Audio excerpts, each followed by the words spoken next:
Show of hands, who would still rather be up there? Really? That last view of the Earth and the cupola made me emotional. Wow. Because it was just so awe-inspiring, and I knew I'd be thinking about that for the rest of my life.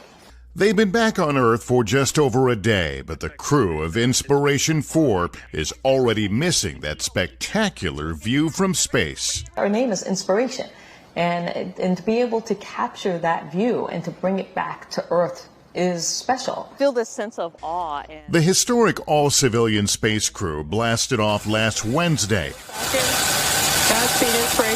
after training with SpaceX for 6 months.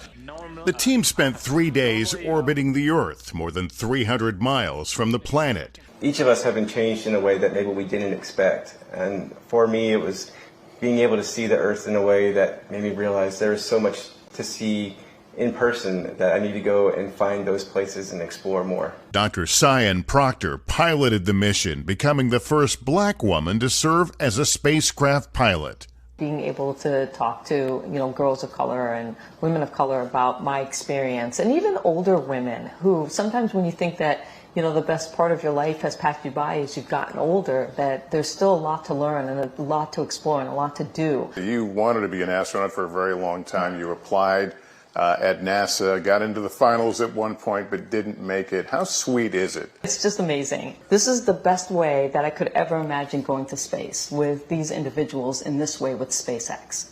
I'm thrilled.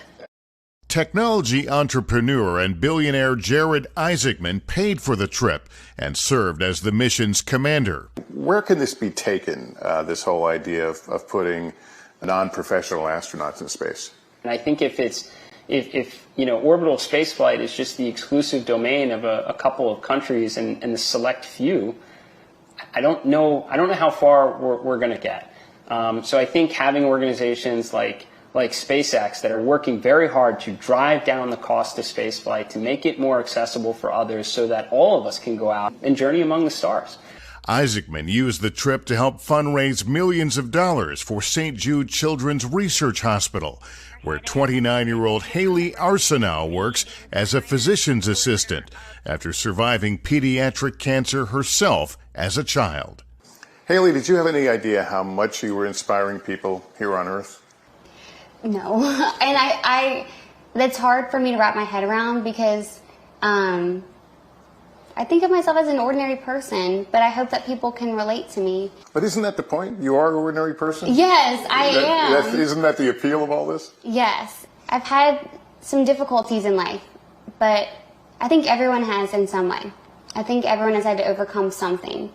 And I hope that people can look at my story and know that holding on to hope that there will be better days is so important.